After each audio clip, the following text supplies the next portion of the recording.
बिस्मिल्लाहिर्रहमानिर्रहीम। Dear students, अस्सलाम वालेकुम। स्टूडेंट्स, अब हम एक्सरसाइज 3.2 का क्वेश्चन नंबर 11 पार्ट 1 करते हैं। क्वेश्चन 11 पार्ट 1 में हमें कहा जा रहा है prove that altitude of a triangle are concurrent. इस स्टेटमेंट के अंदर दो लफ्ज हैं, एक आल्टीट्यूड और एक कंकरेंट। तो मैं इन दोनों का मतलब बताता हूं, एक्सप्लेन करता हूं। तो पहले हम लफ्ज कंकरेंट को डिस्कस करते हैं। कंकरेंट क्या है? ये चीज सवाल का हिस्सा नहीं है। जो ये मैं अलग से मैंने ये बातें लिखी हैं, it is not part of question. Question तो यहाँ पे आकर ये खत्म हो रहा है, लेकिन मैंने पहले कुछ चीजें अलग से बनाई हैं, लिखी हैं, ताकि आपको क्वेश्चन का मुकम्मल कंसेप्ट मिले। कंकरेंट लफ्ज का क्या मतलब होता है स्टूडेंट्स? जब भी दो या दो से ज्यादा लाइन एट अ टाइम एक ही पॉइंट में से पास हो रही हूँ, गुजर रही हूँ, तो उन लाइंस को कंकरेंट लाइंस कहते हैं। मिसाल के तौर पे ये दो लाइंस मैंने बनाई हैं और ये इस पॉइंट में से गुजर रही हैं, तो ये दोनों लाइंस कंकरेंट लाइंस हैं। ये तीन लाइंस हैं, L1, L2, L3। दो या दो से ज्यादा जितनी भी लाइंस हो, जब एट ए टाइम एक ही पॉइंट में से पास हो रही हो, तो उन लाइंस को कंकरेंट लाइन कहते हैं। और वो जो पॉइंट ऑफ इंटरसेक्शन होता है उसको कहते हैं पॉइंट ऑफ कंकरेंसी। ये वाला पॉइंट अगर फर्ज कर लो ये P पॉइंट है, तो P point is called point of concurrency. तो कंकरेंट लाइन का ये मतलब हुआ कि एट ए टाइम दो या दो से ज्यादा लाइन एक ही पॉइंट पर कट कर रही हो, एक ही पॉइंट पर इंटरसेक्ट कर रही हो, तो वो लाइंस आपस में क्या कहलाएंगे? कंकरेंट लाइंस कहलाएंगी। and that point of intersection is called point of concurrency. अब हम लफ्ज आल्टीट्यूड को डिस्कस करते हैं कि आल्टीट्यूड क्या है। स्टूडेंट्स, आप अक्सर टूर पर या ट्रिप पर पहाड़ी इलाके में जब जाते हो तो वहां पे ये लिखा देखते हो कि आल्टीट्यूड इज 4000 फीट या 4000 मीटर, कुछ भी इस तरह का लफ्ज लिखा होता है। तो इसका ये मतलब होता है कि ग्राउंड लेवल से वर्टिकल हाइट जो है, ग्राउंड लेवल से जो हाइट है वो 4000 फीट है। तो आल्टीट्यूड का फिर ये मतलब होता है कि ग्राउंड लेवल से जो बुलंदी है वो आल्टीट्यूड कहलाती है। अब ट्राइंगल में आल्टीट्यूड का क्या मतलब होगा? ट्राइंगल में कोई भी ऐसी लाइन जो वर्टेक्स में से पास हो और अपोजिट साइड पर परपेंडिकुलर हो। अब हाइट होती ही परपेंडिकुलर है, ग्राउंड लेवल से वर्टिकल हाइट को या परपेंडिकुलर हाइट को आल्टीट्यूड कहते हैं। तो ट्राइंगल में वो लाइन जो वर्टेक्स में से पास हो और अपोजिट साइड पर 90 डिग्री बनाए, दैट लाइन, ये जो एडी लाइन है, इसको हम क्या कहेंगे? आल्टीट्यूड। स्टूडेंट्स, ये डी पॉइंट जो है ये ट्राइंगल पे कहीं भी फॉल कर सकता है, कहीं भी सिचुएटेड हो सकता है।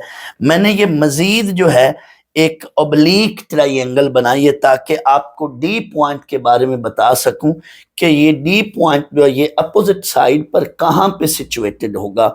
तो बेटा, आल्टीट्यूड में डी की लोकेशन जो है कुछ भी हो सकती है। कहने का ये मतलब है कि डी पर एंगल तो 90 होगा, बट डी मिड पॉइंट नहीं हो सकता। अगर डी मिड होएगा तो फिर वो लाइन मीडियन कहलाएगी। जैसे ये देखो, ये रेड लाइन, इस ट्राइंगल में रेड लाइन आल्टीट्यूड है, लेकिन ये बेटा अब मीडियन है, ए डी। ये वाला जो ब्लैक इंक से मैं लिख रहा हूं ये ए डी मीडियन है। यहां डी जो है ये बीसी का मिड पॉइंट होगा। तो मीडियन और चीज है, आल्टीट्यूड और चीज है। फिलहाल मैं मीडियन पे अभी नहीं ज्यादा डिस्कशन करूंगा, मैं फिलहाल आल्टीट्यूड पर आ रहा हूं। सिर्फ इतना बोलूंगा कि मीडियन में डी जो है वो मिड पॉइंट होता है, जबकि आल्टीट्यूड में डी का कोई पता नहीं होता। हाँ, जबकि आल्टीट्यूड में डी का कोई पता नहीं होता। हाँ, इतना जरूर कहते हैं कि डी पर एंगल जो है यहाँ 90 बन रहा है। तो ये आल्टीट्यूड की डेफिनेशन होगी। आल्टीट्यूड जहां भी एक दूसरे को कट करते हैं, आल्टीट्यूड्स का जो पॉइंट ऑफ इंटरसेक्शन होता है that is called orthocentre. ये एमसीक्यू पॉइंट ऑफ व्यू से जरूर इस बात को याद रख लें। The point of intersection of altitudes is called orthocentre. फर्ज कर लो बेटा ये यहाँ पे ये 3 अल्टीट्यूड्स हैं, एक ये वाला अल्टीट्यूड है B A D B E, फर्ज कर लो ये बी ई है और इसका नाम मैं सी एफ दे देता हूं। ये बेटा 3 अल्टीट्यूड्स हैं, यहाँ पे ये तीनों पे इस पे 90 डिग्री है। तो ये वाला बेटा जो पॉइंट ऑफ कंकरेंसी है या पॉइंट ऑफ इंटरसेक्शन है, ये पी पॉइंट, इसको हम कहेंगे this is orthocentre. P is called orthocentre. Orthocentre की यही डेफिनेशन है, it is the point of intersection of altitudes. अब आप कह रहे होंगे कि सर थोड़ी देर पहले आपने मीडियन का बताया था कि मीडियन वो लाइन है जो मिड पर कट करती है। हाँ जी, तो मीडियन का पॉइंट ऑफ इंटरसेक्शन जो है वो सेंट्रॉइड होता है। मीडियंस का point of intersection centroid and altitudes का पॉइंट ऑफ इंटरसेक्शन जो है दैट इज कॉल्ड आर्थोसेंटर। ये दोनों बातें आपने एमसीक्यू पॉइंट ऑफ व्यू से याद रखनी है। एक बात और भी मैं यहाँ पे वो यूज होगी इस थ्योरम में, तो मैं वो भी डिस्कस कर लूं। पोजीशन वेक्टर क्या होता है स्टूडेंट्स? पहले भी मैंने अपने किसी लेक्चर में ये जरूर बोला होगा कि पोजीशन वेक्टर जो होता है ऐसा वेक्टर जो ओरिजिन से किसी पॉइंट तक हम लेते हैं। पर्टिकुलरली पोजीशन वेक्टर क्या होता है? जिसका स्टार्टिंग पॉइंट ओरिजिन हो और एंड पॉइंट या टर्मिनल या फाइनल पॉइंट जो मर्जी हो, बट स्टार्टिंग पॉइंट क्या हो? ओरिजिन हो।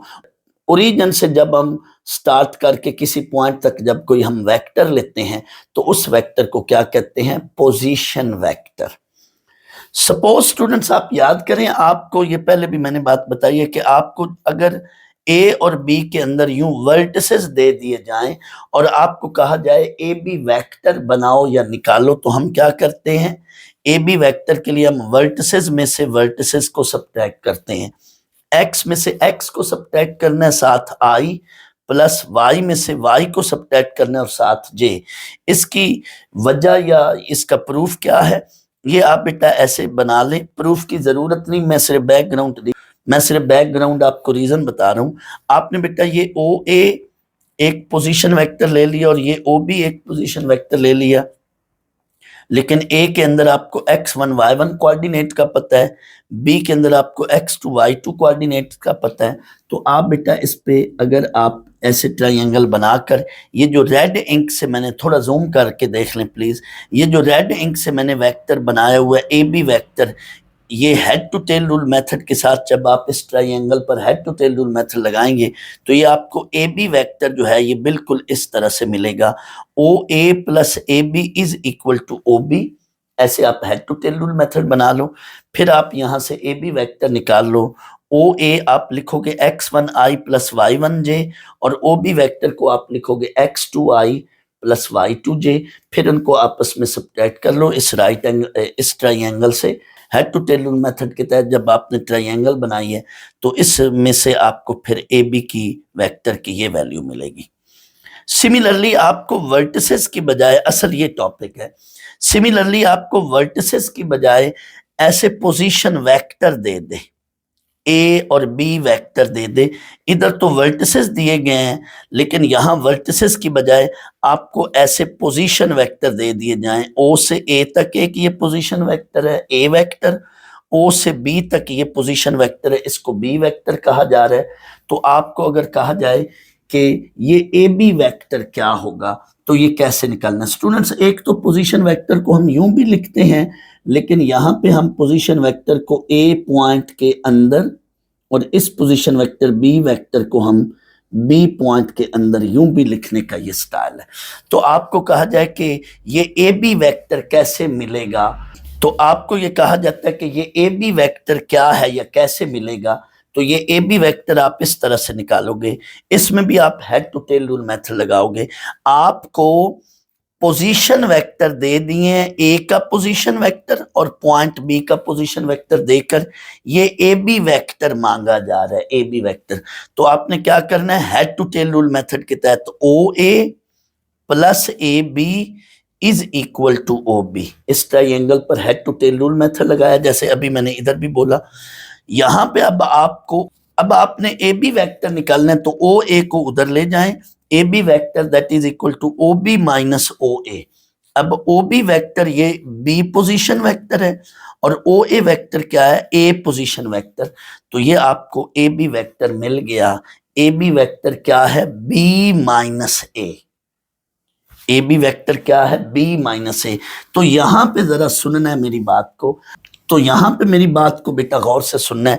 अगर आपको पॉइंट्स के पोजीशन वेक्टर दिए जाएं, ए का position vector A, point A का position vector A, point B का पोजीशन वेक्टर बी, और आपको कहा जाए ये ए बी वेक्टर निकालो, तो आपने क्या काम करना है, पोजीशन वेक्टर में से पोजीशन वेक्टर को सब्ट्रैक्ट कर लेना है। ए बी वेक्टर क्या होगा, बी वेक्टर में से ए वेक्टर को माइनस कर दें, बी पोजीशन वेक्टर में से ए पोजीशन वेक्टर को माइनस कर दें, या यूं लिख लें डायरेक्ट, या पहले ये चीज लिखकर फिर ये लिख लें। ये वाली बात अभी इधर यूज होनी है इस क्वेश्चन में। जब आपको पोजीशन वेक्टर दे दिए जाएं और आपको वेक्टर मांगा जाए, तो आपने क्या करना है, ए बी वेक्टर, तो बी के पोजीशन वेक्टर में से बी पोजीशन वेक्टर में से ए पोजीशन वेक्टर माइनस कर देना है। पॉइंट बी का पोजीशन वेक्टर बी था, पॉइंट ए का पोजीशन वेक्टर ए था, तो ए बी वेक्टर फिर क्या बना, बी वेक्टर माइनस ए वेक्टर। इधर हमने वर्टिसेस में से वर्टिसेस को माइनस किया, यानी जब अंदर कोऑर्डिनेट या वर्टिसेस दिए जाएंगे तो हम वर्टिसेस में से वर्टिसेस को माइनस करेंगे, लेकिन इधर जो है पोजीशन वेक्टर जब दिए जाएंगे तो हम पोजीशन वेक्टर में से पोजीशन वेक्टर को सब्ट्रैक्ट या माइनस करेंगे। ये वाली बात अभी इस क्वेश्चन में यूज होनी है, ये वाली बात। तो आए जी, अब हम बकायदा इस थ्योरम के प्रूफ का आगाज या सॉल्यूशन का आगाज करते हैं। स्टूडेंट्स, इस प्रूफ का मैं पहले थोड़ा सा खुलासा बता लूं कि इस प्रूफ में आपने करना क्या है। स्टूडेंट्स, इसमें आपने मेन ये बात है कि दो अल्टीट्यूड्स को कंकरेंट मानकर, दो अल्टीट्यूड्स को, ये दो अल्टीट्यूड्स मैंने बनाए हुए हैं, A D and B D, A D and BE, दो अल्टीट्यूड्स मैंने बनाए हुए हैं। दो अल्टीट्यूड्स को कंकरेंट मानना है कि ये ओ से पास हो रहे हैं, दो अल्टीट्यूड्स को कंकरेंट मानकर तीसरा प्रूव करना है। ये इसका खुलासा है थ्योरम का। मेन ये बात है कि हमने ये देखो मैंने रेड इंक से लिखा हुआ है, इसीलिए कि दो अल्टीट्यूड्स को हम मान लेंगे, सपोज कर लेंगे कि ये दो अल्टीट्यूड्स कंकरेंट हैं। ट्रायंगल में बेटा तीन अल्टीट्यूड्स होते हैं, तो हमने अल्टीट्यूड्स को कंकरेंट शो करना है, तो दो को कंकरेंट मानकर तीसरा प्रूव करना है। तो आए अब जी शुरू करता हूं मैं थ्योरम। थ्योरम के सॉल्यूशन के अंदर आपने कुछ वर्डिंग्स डालनी है। वर्डिंग्स में सिर्फ दो लफ्ज मेन आपने लिखने हैं। क्या? एक तो आपने ये ट्रायंगल का जिक्र करके साथ इसके ये पोजीशन वेक्टर का जिक्र करना है कि ए का पोजीशन वेक्टर ए है, बी पॉइंट का पोजीशन वेक्टर बी है, सी पॉइंट का पोजीशन वेक्टर सी है। पहला जुमला ये लिखना है। दूसरा जुमला ये लिखना है कि suppose A D and B E, A D and B E ये दो अल्टीट्यूड्स हैं और ये ओ से पास हो रहे हैं। O is here origin, point of reference, reference point है। O is here origin, origin या रेफरेंस पॉइंट, यानी ये चूंकि हमने पोजीशन वेक्टर लिए हुए हैं और अभी मैंने बताया था कि पोजीशन वेक्टर क्या होता है, अ वेक्टर फ्रॉम ओरिजिन। तो ये ओ यहाँ पे एज ए ओरिजिन लेना है और अल्टीट्यूड जो है ये इस ओरिजिन में से पास हो रहे हैं। Let A D and B E, these are two altitudes. Suppose O is the point of intersection of altitude A D and B E, यानी ए डी और बी ई ये ओ में से पास हो रहे हैं, यानी इन दो को हमने कंकरेंट मान लिए। अब आए बच्चों, ये तीन लफ्ज हैं, ये तीन बातें लिखकर आपने अब आगे मैथमेटिकल पोर्शन शुरू है। स्टूडेंट, जैसा कि अभी मैंने बताया कि इस थ्योरम में, ये एक थ्योरम है, थ्योरम में आपने दो अल्टीट्यूड्स को कंकरेंट मानकर, यानी ये दो ओ में से पास हो रहे हैं, और तीसरा प्रूव करना है। अभी बेटा मैंने इसमें तीसरे अल्टीट्यूड्स की डायग्राम, अभी बेटा इसमें मैंने तीसरे अल्टीट्यूड की अभी तक डायग्राम नहीं बनाई, फिगर नहीं बनाई। अब मैं इसमें तीसरा अल्टीट्यूड बना रहा हूं, लेकिन तीसरा अल्टीट्यूड हमने बेटा प्रूव करना है, शो करना है कि वो भी कंकरेंट है, यानी वो भी ओ में से पास हो रहा है। बच्चों ये फर्ज कर लो ये तीसरा अल्टीट्यूड है, आपने ये जो रेड इंक से मैं बना रहा हूं ये वाला CF, ये तीसरा अल्टीट्यूड है और ये यहाँ पे फिर 90 डिग्री बना रहा होगा और ये शो करना है और ये ओ में से पास कर रहा होगा, ये हमने शो करना है। इसलिए अब मैंने बाद में इसकी जानबूझ के फिगर में बाद में इसकी एंट्री डाली है। आए जी, दो को हमने अल्टीट्यूड मान लिया और वो ओ में से पास हो रहे हैं, तो इस बात को आगे हम मैथमेटिकली यूज करके तीसरा प्रूव करने लगे। एज हमने बोला हुआ कि AD is altitude on BC, तो इसका ये मतलब है कि AD जो है वो BC पे क्या होगा, परपेंडिकुलर। अभी मैंने बताया था कि अल्टीट्यूड वो लाइन होती है जो अपोजिट साइड पर क्या होती है, परपेंडिकुलर। ट्रायंगल में अल्टीट्यूड वो लाइन होती है जो अपोजिट साइड पर क्या है, परपेंडिकुलर है। अल्टीट्यूड ये AD जो है ये किस पर फॉल कर रहा है, किस पे गिर रहा है, BC लाइन पर फॉल कर रहा है। तो इट मीन ये AD जो है ये BC पे क्या होगा, परपेंडिकुलर। तो इसी बात को यहां पे लिखा है, AD is perpendicular to BC। अब ये बात जो है ना ये असल है, अगर AD BC पर परपेंडिकुलर है तो फिर AO भी BC पे परपेंडिकुलर होगा। ये क्या मतलब, गौर करें बच्चों, AD BC पे परपेंडिकुलर है तो ये AO जो है ये क्या है, ये AD और AO ये बेटा आपस में ओवरलैपिंग वेक्टर हैं। AD and AO, AD and AO ये कोलिनियर वेक्टर हैं, ओवरलैपिंग वेक्टर हैं, यानी इनकी लाइन ऑफ एक्शन सेम है। इट मीन अगर AD जो है ये BC पे परपेंडिकुलर है तो फिर AO भी BC पे क्या है, परपेंडिकुलर है, यानी इनकी लाइन ऑफ एक्शन AO और AD की सेम है।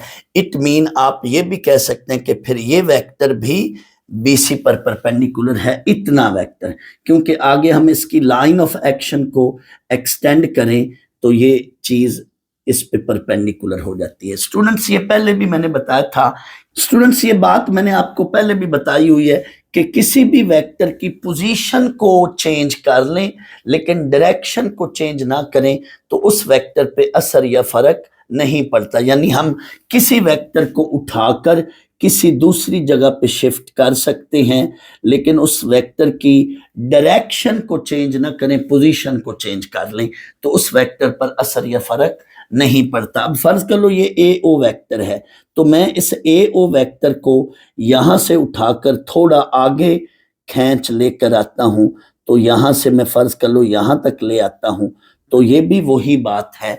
तो ये इस पे फिर क्या हम कहेंगे कि AO भी जो है ये BC पे क्या है, परपेंडिकुलर है। AD वेक्टर अगर BC पे परपेंडिकुलर है तो AO वेक्टर भी BC पे परपेंडिकुलर है। आपने सिर्फ इतनी रीजन देनी है कि AD एंड AO ये आपस में कोलिनियर वेक्टर हैं। AD एंड AO ये कोलिनियर हैं, यानी ओवरलैपिंग हैं, यानी पैरेलल वेक्टर हैं, इनकी लाइन ऑफ एक्शन सेम है।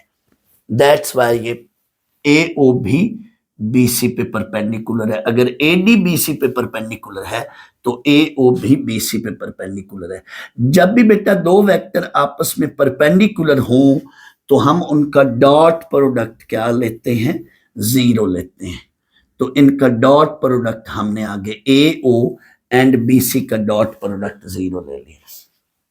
आप में से कुछ बच्चे ये सोच रहे होंगे कि सर AO की एंट्री क्यों डाली है, असल में O यहां पे पॉइंट ऑफ कंकरेंसी है तो हम दैट्स वाई AO को यूज कर रहे हैं, O पॉइंट को अंदर ला रहे हैं इसलिए। अब हमने कहा हुआ है कि ये पोजीशन वेक्टर हैं, तो बेटा आपके इल्म में होगा कि पोजीशन वेक्टर ओरिजिन से होता है। तो OA वेक्टर यानी ओरिजिन से A तक अगर कोई वेक्टर A है, OA वेक्टर को हमने A कहा हुआ है, तो AO वेक्टर फिर क्या होगा, AO वेक्टर फिर इसका नेगेटिव होगा। इफ OA इज A then AO is -A and B C vector, यानी इन दो वेक्टर की वैल्यूज जो मैंने पुट की हैं इसके सामने रीजन दे रहा हूं। एंड बी सी वेक्टर क्या है, ये रीजन, ये कॉन्सेप्ट। बी सी वेक्टर, हमें बी का पोजीशन वेक्टर का पता है कि बी का पोजीशन वेक्टर बी है, बी पॉइंट का पोजीशन वेक्टर बी है और सी पॉइंट का पोजीशन वेक्टर सी है। ये मैंने वर्टिसेस के अंदर उनके पोजीशन वेक्टर लिख दिए। अभी मैंने बताया था कि ये भी एक तरीका है कि हम पोजीशन वेक्टर को वर्टिसेस के अंदर लिख लेते हैं। तो बी का पोजीशन वेक्टर बी, सी का पोजीशन वेक्टर सी, तो फिर बी सी वेक्टर कैसे निकालेंगे, यही बात। B C vector O C minus O B, यानी सी के पोजीशन वेक्टर में से बी के पोजीशन वेक्टर को सब्ट्रैक्ट कर लें, यानी जो फाइनल पॉइंट है उसके पोजीशन वेक्टर में से इनिशियल पॉइंट का पोजीशन वेक्टर हम सब्ट्रैक्ट कर रहे हैं। तो बी सी वेक्टर, या तो आप ये लिखकर फिर ये चीज लिख लो बी सी की वैल्यू, या डायरेक्ट बी सी की वैल्यू ये लिख लो।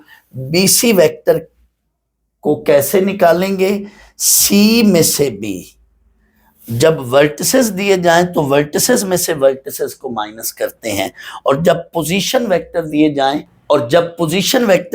तो पोजीशन वेक्टर में से पोजीशन वेक्टर को माइनस करते हैं। ए बी वेक्टर कैसे निकालेंगे, बी में से ए, यानी जो फाइनल पॉइंट है उसके पोजीशन वेक्टर में से इनिशियल पॉइंट के पोजीशन वेक्टर को सब्ट्रैक्ट करेंगे।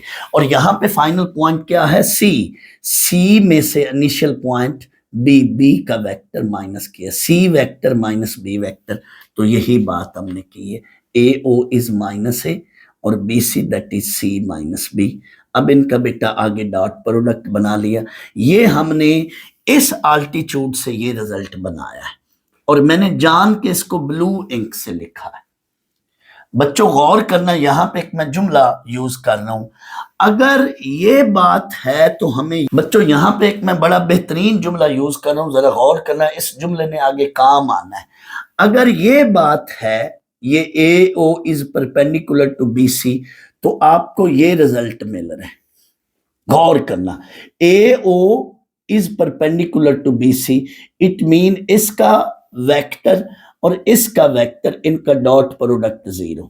ए ओ का वेक्टर माइनस ए और बी सी का वेक्टर ये अगर बात है तो ये मिल रही है। और रिवर्स अगर ये बात है तो हमें ये रिजल्ट मिलेगा।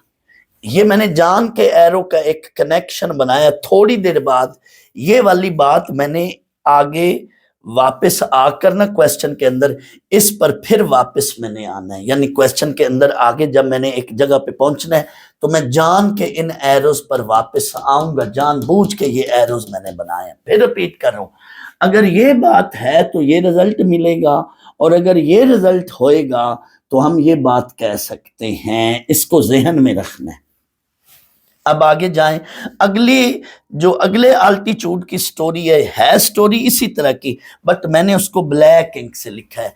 इन दो बातों को दो डिफरेंट कलर्स में लिखा है क्योंकि मैंने इन दोनों से एक फाइनल रिजल्ट बनाना है। दो आल्टीट्यूड्स को कंकरेंट मानकर तीसरा प्रूव करना, ये पहले मैंने कहा हुआ कि ये जहन में याद रखना है। स्टूडेंट्स, जब भी कोई थ्योरम होता है, मैं बार बार ये जुमला रिपीट करूं, जब भी कोई थ्योरम होता है तो उसमें कुछ सर्टन अजम्पशन लेकर के कुछ टारगेट प्रूव करना होता है, कुछ फाइनल डेस्टिनेशन पर पहुंचना है। तो दो चीजें लेट कर ली हैं, सर्टन अजम्पशन, ये दो चीजें लेट कर ली हैं, तीसरा प्रूव करना, ये असल में बात है। अब आएं जी दूसरे अल्टीट्यूड की बात को हम आगे लेकर चलते हैं। बीई को हमने कहा हुआ है ये भी अल्टीट्यूड है। बीई किस पे अल्टीट्यूड है, एसी पर। BE is perpendicular to AC, क्योंकि अल्टीट्यूड की डेफिनेशन यही है।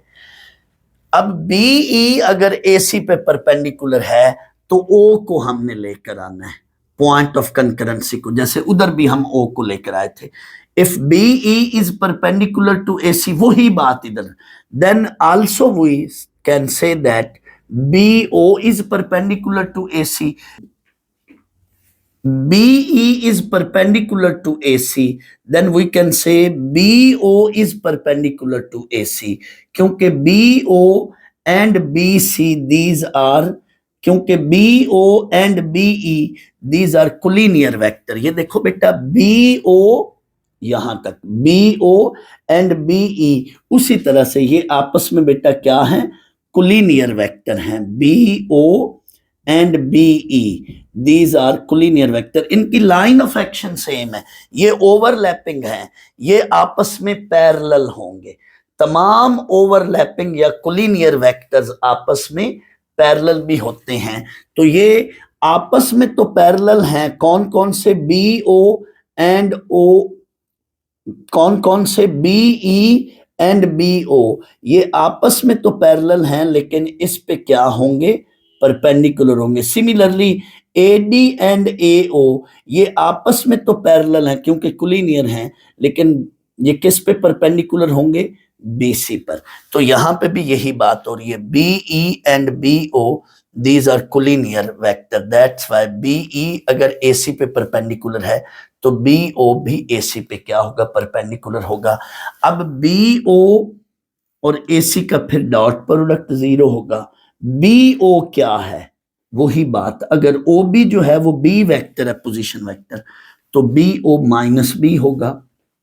सिमिलरली एसी वेक्टर यानी इन दो वेक्टर की वैल्यू पुट करके उनका डॉट प्रोडक्ट 0 लेना है, दैट्स व्हाई एसी वेक्टर की वैल्यू मैं लिखूंगा। तो एसी वेक्टर इसी तरीके से, एसी वेक्टर क्या है, सी के पोजीशन वेक्टर में से ए के पोजीशन वेक्टर को माइनस कर लो, या पहले आप या ये डायरेक्ट रिजल्ट लिख लो या पहले आप ये चीज लिख लो, O C minus O A, O C mean position vector from O to point C, O A mean position vector from point O to A, तो O C is C, O A is A, C minus A. अब ये बेटा values हमने put करनी, इसी तरह से इसको आगे अंदर डॉट प्रोडक्ट लेने, यहां पे मैंने कम्यूटेटिव लॉ लगाकर यूं लिख लिया, ये मेरे पास दूसरी इक्वेशन बन गई, ये एक इक्वेशन और ये दूसरी इक्वेशन। लेकिन यहां मैं फिर एक बात कह लूं, अगर हम ये बात कह रहे हैं तो ये रिजल्ट मिलेगा, और अगर ये रिजल्ट होगा तो फिर ये बात कह सकते हैं।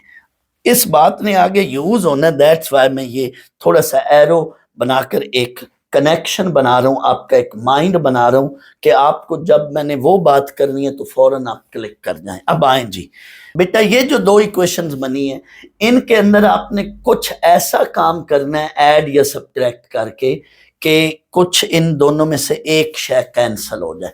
ये जो दो इक्वेशन 1 और 2 बनी है इनको या ऐड कर लो या सब्ट्रैक्ट कर लो, लेकिन ऐड या सब्ट्रैक्ट करने से पहले सोचना है कि कुछ ना कुछ कैंसिल हो। तो बेटा गौर करो, ये ए डॉट बी और ये भी ए डॉट बी है, ये दोनों ऐड हो रहे हैं, ये कैंसिल हो सकते हैं अगर इनको मैं क्या करूं, सब्ट्रैक्ट करूं। तो आपने बेटा इनको सब्ट्रैक्ट करना है, ये जैसे ही मैंने सब्ट्रैक्ट किया ये कैंसिल हो गए।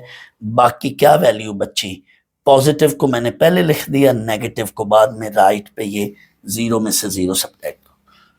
तो यहां से बेटा सी कॉमन ले लो, सी को बाहर एज ए डॉट प्रोडक्ट की फॉर्म में मैंने कॉमन लिया।